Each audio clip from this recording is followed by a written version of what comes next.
Halo semuanya, pernah tidak kalian mendengar istilah waran? Nah, waran ini sebenarnya merupakan produk turunan pasar modal yang biasanya diberikan secara cuma-cuma kepada investor yang telah membeli saham baru yang diterbitkan sebagai pendorong agar investor menjadi lebih tertarik untuk ikut dalam IPO ataupun right issue sebuah perusahaan. Waran bisa diperjualbelikan dalam batas waktu tertentu yang artinya ada masa berlakunya. Nah, untuk mengeceknya, kalian bisa buka website KSEI. Di sini akan ada sejumlah list saham yang memiliki waran dan juga terdapat maturity date yang berarti tanggal waran tersebut berakhir diperdagangkan. Jika melebihi tanggal tersebut, maka waran tersebut akan hangus dan nilainya menjadi nol. Kemudian waran juga nantinya bisa digunakan untuk menebus saham baru. Kemudian kita masuk ke aplikasi iPod, di mana saya memiliki sejumlah waran yang kemarin saya dapat dari hasil pemesanan IPO saham PT Trimegah Karya Pratama dengan kode emiten UVCR.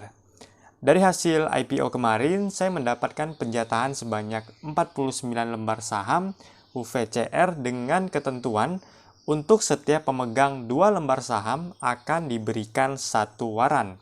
Oleh karena itu, saya memiliki sebanyak 24 waran UVCR yang tentu saja bisa saya perdagangkan baik itu jual ataupun ingin menambah dengan membeli waran dari UVCR ini.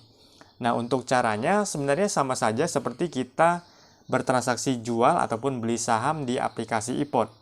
Untuk menjualnya, kalian tinggal pilih portofolio, kemudian pilih warannya, dan pilih sell atau order jual, kemudian masukkan jumlah nominal dan harga penjualannya. Sebagai contoh, di sini saya akan coba untuk antri menjual di harga 284. Nah, jika sudah membuat order, kalian tinggal tunggu saja orderan tersebut tereksekusi. Sedangkan untuk melakukan pembelian waran, kalian bisa pilih menu stok, kemudian pilih buy, kemudian input nama waran, dan jika kalian ingin mengetahui perusahaan apa saja yang memiliki daftar waran, kalian bisa input keyword waran di searching, maka kalian akan melihat kode saham strip W. Nah, ini adalah saham yang memiliki waran yang bisa kalian beli. Lantas, apa saja keuntungan dari investasi waran? Yang pertama adalah kamu bisa membeli saham baru dengan harga yang lebih murah. Misalnya kamu beli waran dengan harga Rp100 dengan harga pelaksanaan di harga Rp1.000. Namun, saat pelaksanaan, harga saham itu meningkat hingga Rp1.500 per lembar saham.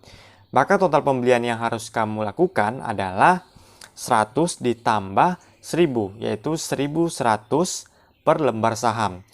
Ini tentunya lebih murah daripada saat kalian melakukan pembelian langsung di pasar sekunder dengan harga 1500 per lembar sahamnya. Kemudian yang kedua adalah waran bisa dianalogikan sebagai voucher cuma-cuma yang biasa kalian dapat saat ikut IPO atau right issue. Jadi ketika saham induk sudah listing di bursa, waran juga akan dapat diperdagangkan. Hal ini memberikan kita kesempatan untuk mendapatkan keuntungan atau capital gain dalam transaksinya.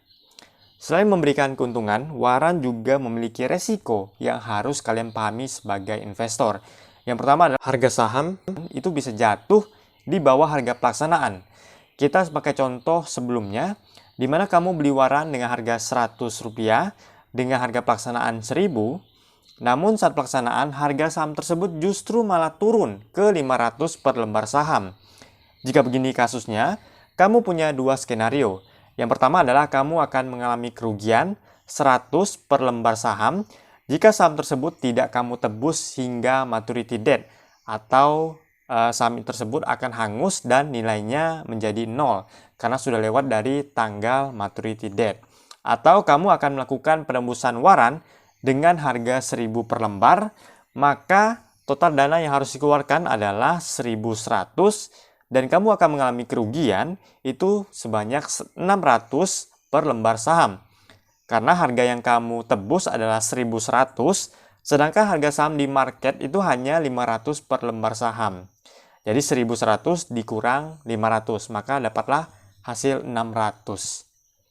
Lalu yang kedua adalah tidak akan mendapatkan dividen, mengingat waran merupakan produk turunan saham, sehingga pemilik waran bukan anggota ataupun pemilik perusahaan yang sebenarnya, dan tidak memiliki hak suara saat rapat umum pemegang saham atau RUPS. Lalu kesimpulannya, ketika kita memiliki waran, maka itu terdapat dua opsi pilihan yang bisa kita lakukan. Yang pertama adalah kalian bisa menjual waran di pasar sekunder atau melakukan penebusan waran menjadi saham. Dan yang paling penting sebagai investor, kalian harus mempertimbangkan keuntungan dan juga kerugian sebelum kalian memutuskan untuk berinvestasi di segala aset apapun, termasuk di waran ini. Terima kasih sudah menonton video ini hingga akhir. Jangan lupa untuk like, komen, dan juga subscribe channel ini. Kita jumpa lagi di video-video menarik berikutnya. Thank you.